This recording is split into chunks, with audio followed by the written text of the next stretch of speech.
Formula ఈ car race కేసులో ACB విచారణ ఎదుర్కొన్న బీఆర్ఎస్ వర్కింగ్ ప్రెసిడెంట్ కేటీఆర్ ఇవాళ ఎర్రవల్లి ఫామ్ హౌస్ కు వెళ్లారు. తన తండ్రి మాజీ ముఖ్యమంత్రి కేసీఆర్ ను కలిశారు. ఎమ్మెల్యే పాడి కౌశిక్ రెడ్డి, మాజీ ఎమ్మెల్సీ బాల్క సుమన్, సందీప్ రెడ్డితో కలిసి ఫామ్ హౌస్ కు వెళ్లిన కేటీఆర్ తన తండ్రితో సమావేశమయ్యారు. ఏసీబీ విచారణ గురించి తండ్రితో కేటీఆర్ చర్చించారని తెలుస్తుంది. ఏసీబీ అధికారులు ఎలాంటి ప్రశ్నలు అడిగారు, తాను ఎలాంటి సమాధానాలు చెప్పింది కేసీఆర్ కు వివరించారు కేటీఆర్. ఈ కేసుకు సంబంధించి ఎలా ముందుకు వెళ్లాలన్న దానిపై కేటీఆర్ కు కేసీఆర్ పలు సూచనలు చేశారని తెలుస్తోంది.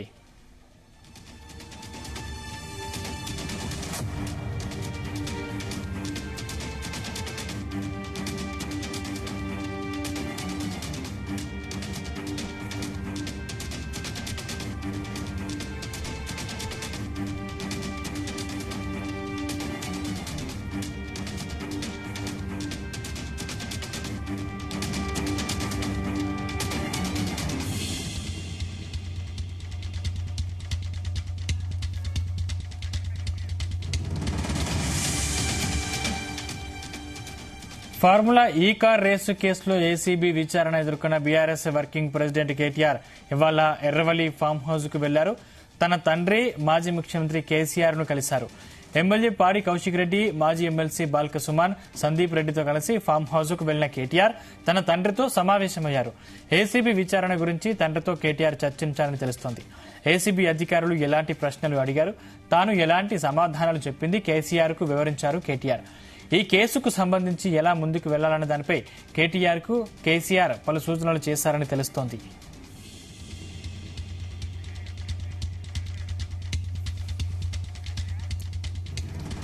దీనికి సంబంధించిన మరింత సమాచారం మా బ్యూరో చీఫ్ నరేందర్ అందిస్తారు. నరేందర్.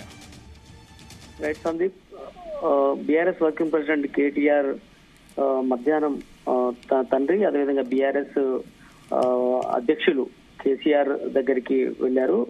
ప్రధానంగా నిన్న మనం చూసాం ఏసీబీ విచారణ నిమిత్తం నిన్న 9:30కు వెళ్ళినటువంటి కేటీఆర్ సాయంత్రం 6:30-7 గంటలకు తెలంగాణ భవన్ కు వచ్చారు. దాని తర్వాత మాట్లాడారు. నిన్న నందినగర్ కు తన నివాసాన్ని దగ్గరికి వెళ్లి దాని తర్వాత తల్లి, కుటుంబ సభ్యులు, కవితతో పాటు హరీష్ రావు అందరినీ కూడా కలుసుకున్నారు. అయితే గడిచిన మనం చూస్తున్నాం ఈ ఫార్ములా రేస్ సంబంధించినటువంటి వ్యవహారంలో దాదాపు ఒక వారం రోజులుగా పెద్ద ఎత్తున రాష్ట్రంలో చర్చ నడుస్తుంది. ఫోన్ లో సందర్శిస్తున్నటువంటి ఫోన్ లో మాట్లాడుతున్నప్పటికీ కూడా కేసీఆర్ ఎప్పటికప్పుడు ఏం జరుగుతుందని కూడా నిన్న గాని మొన్న కూడా నోటీస్ ఇచ్చే విషయంలో కానీ హైకోర్టు ఇచ్చినటువంటి దాని మీద కానీ ఓవరాల్ గా ఎప్పటికప్పుడు తెలుసుకునే ప్రయత్నం అయితే కేసీఆర్ చేస్తున్నారు. కానీ స్వయంగా కలుసుకునే ప్రయత్నం గడిచిన 4 రోజుల నుంచి కూడా చేయలేదు.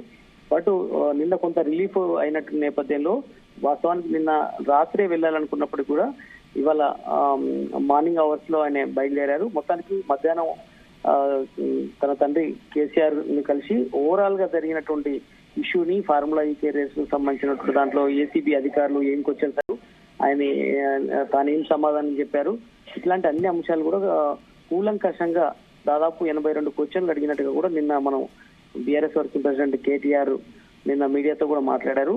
ప్రధానంగా వాస్తవానికి 4-5 క్వశ్చన్లు మాత్రమే ఉన్నాయి. కానీ దానికే మళ్ళీ లింకులు చేస్తూ అడుగుతూ ఎక్కువ క్వశ్చన్స్ దాదాపు 80-85 సార్లు కూడా అడిగారంటూ కూడా నిన్న మనతో చెప్పారు. ఇదే విషయాన్ని మాజీ ముఖ్యమంత్రి తన తండ్రి కేసీఆర్ దగ్గర మొత్తం కూడా వివరిస్తున్నట్టు కూడా తెలుస్తోంది. ఆయనతో పాటు కొంతమంది అడ్వకేట్స్ ని కూడా తీసుకెళ్లినట్టు కూడా సమాచారం. అదేవిధంగా పార్టీలోని విద్యార్థి విభాగం నేతలు కావచ్చు, కొంతమంది పార్టీలో ఉన్నటువంటి మాజీ మంత్రులు, కొంతమంది వెంటతో కలిసి ఆయన ఎర్రవెల్లి ఫామ్ హౌస్ కి వెళ్లారు.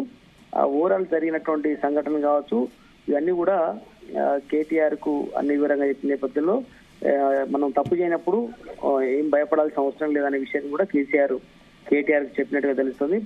పక్కన ఉన్నటువంటి వాళ్ళకు కూడా చెప్పారు, ఖచ్చితంగా ఇది అయ్యేంత వరకు కూడా, ఈ కేసు పూర్తయ్యేంత వరకు కూడా ఎవరు కూడా పార్టీ కొంచెం స్ట్రాంగ్ గా ఉండాల్సిన అవసరం ఉంది. ఎలాంటి పరిస్థితి ఎదురైనా కూడా పార్టీలో ఐక్యమత్యంగా ముందుకు వెళ్లాల్సిన అవసరం ఉందని కూడా కేసీఆర్ అందరికీ దిశానిర్దేశం చేసినట్టు కూడా తెలుస్తుంది.